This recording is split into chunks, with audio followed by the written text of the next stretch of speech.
before the empire, before the Great Fire, before any of it, there was this: a medieval city of 80,000 people clinging to the banks of the Thames. Crowded, loud, and alive, medieval London was already one of the most important cities in Europe, and it had no idea what was coming. The year is 1340. London is at its peak. Trade is booming. The king rules from the Tower. The church controls everything else. 500,000 people across England look to this city as their center, their capital, their beating heart. They built their lives here.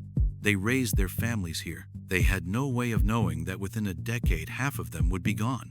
This is medieval London, reconstructed using modern AI tools from historical records.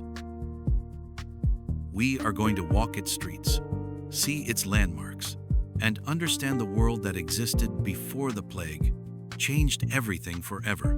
Welcome to London, 1340. Step inside.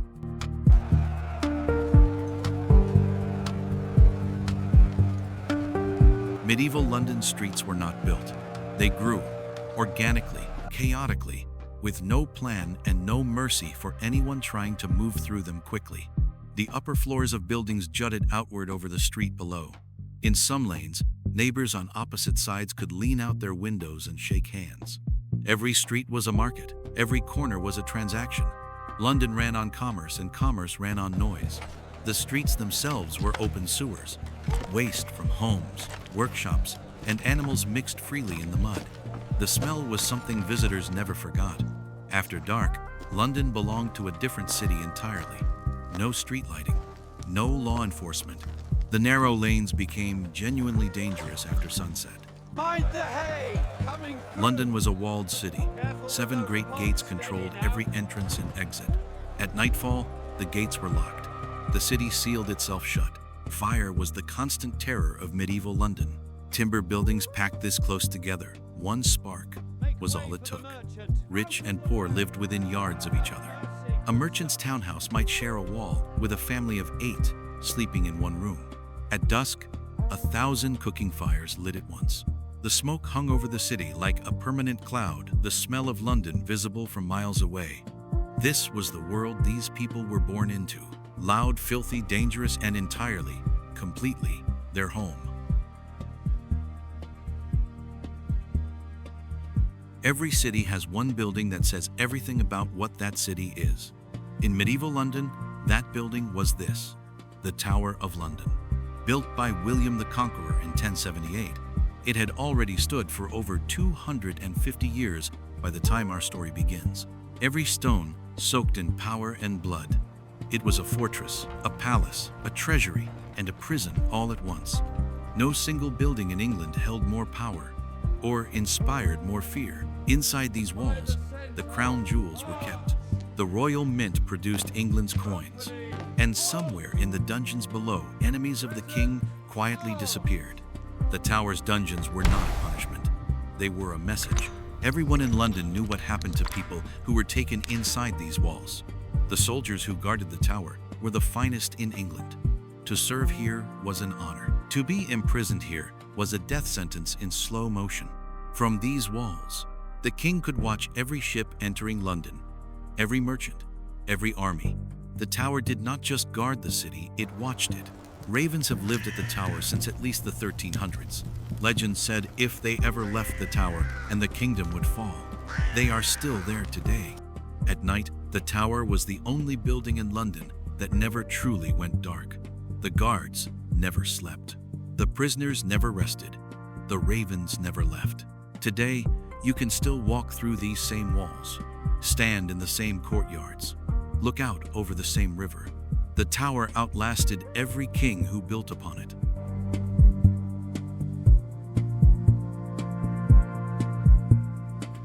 There was only one bridge across the Thames in medieval London. One. And it was nothing like any bridge you have ever seen. London Bridge was not just a crossing. It was a street, a neighborhood, a city within a city, suspended above a river. Over 200 buildings lined this bridge. Homes, shops, chapels, even a pub. Families lived here for generations directly above the rushing Thames below. The stone arches beneath were so narrow, they choked the tidal flow of the Thames. The current beneath was so violent that shooting the bridge by boat was considered a genuine act of courage. At the southern gate stood a warning no one could ignore: the heads of traitors and criminals displayed on spikes above the entrance. A message from the king to everyone entering London. A shop on London Bridge was the most valuable retail address in England. Every person crossing between London and the south passed directly through your doorway. In severe winters, the bridge's narrow arches slowed the river enough to freeze it solid. When that happened, Londoners turned the frozen Thames into a fairground. At night, the bridge gates were locked. Anyone still on the bridge when they closed was trapped there until dawn, with nowhere to go but the river below. For 600 years, this was the only fixed crossing of the Thames in London. Kings crossed it. Armies marched across it. Pilgrims walked it on their way to Canterbury. The medieval London Bridge was demolished in the 1760s, but the story of what it was, a living, breathing street above a river, has never been matched anywhere in the world since. Master Baker, we will take 4 loaves of the fresh wheat bread. Every morning began the same way. The smell of bread from the baker's shop, the one reliable comfort in a city that offered very few. There was no running water. Every drop had to be carried from the Thames or the city wells, and the Thames was also where the city dumped everything it wanted to forget. Ale was safer than water. Everyone drank it: men, women, children. The tavern was not just a drinking place. It was the only warm public space most Londoners had access to. Most Londoners worked with their hands: tanners, blacksmiths, weavers, butchers. Your trade was your identity, and usually your address too. Fresh food meant food killed that morning. By afternoon, it was less fresh. By evening, you did not ask questions. You were hungry. Children in medieval London grew up fast. By 7 or 8, most were already working alongside their parents. Childhood was brief, and the city had no patience for it. Every morning before the city woke, the night soil men came. What they collected from London's homes and streets went straight back into the Thames. The wealthy lived differently, but not as differently as you might think.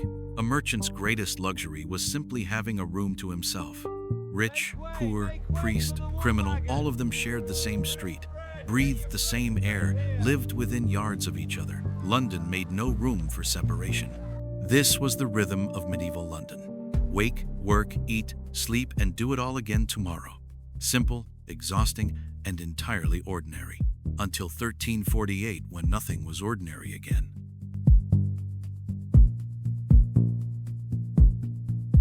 Medieval London had over 100 churches for a city of 80,000 people. You were never more than a few minutes' walk from God, or from someone reminding you about Him. Old St. Paul's Cathedral was not just the tallest building in England.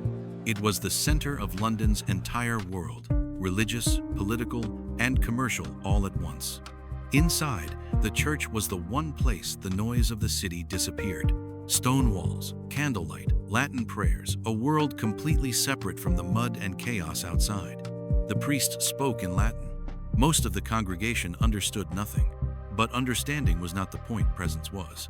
Missing Sunday Mass had consequences. The monasteries of London were the city's hospitals, schools, and libraries.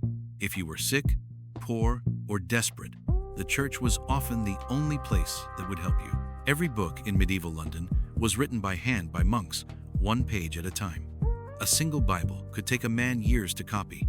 Knowledge moved at the speed of a quill. Religion was not something medieval Londoners practiced once a week. It was woven into every single day, every meal, every journey, every decision, every fear. When the bells of St. Paul's rang across the city, everything stopped.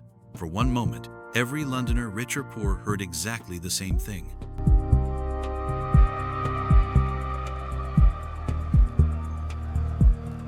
The year is 1348. London is at its peak. 80,000 people. The busiest port in England. The most powerful city in the kingdom. Nobody knew it was already over. It arrived by ship. Merchants from Europe carried it without knowing. The rats on the mooring ropes carried it onto the docks. London had no idea what had just walked through its gates. The first symptom was a swelling in the neck, the armpit, the groin, the size of an egg, then a fever, then black patches spreading across the skin, then nothing. Within weeks, the streets went quiet. Shops closed. Markets emptied. The city that never stopped moving, stopped. The churches filled first.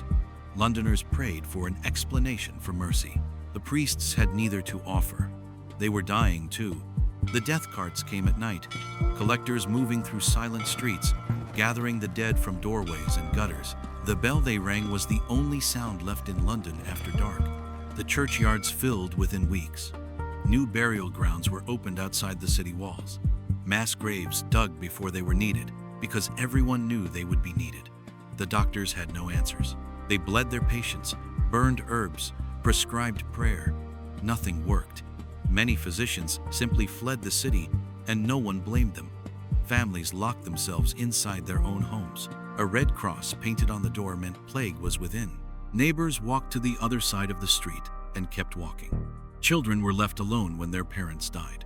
Entire families vanished within days of each other. Neighbors who had known each other for decades, gone before anyone could say goodbye. By 1349, between 30,000 and 40,000 Londoners were dead. Nearly half the city.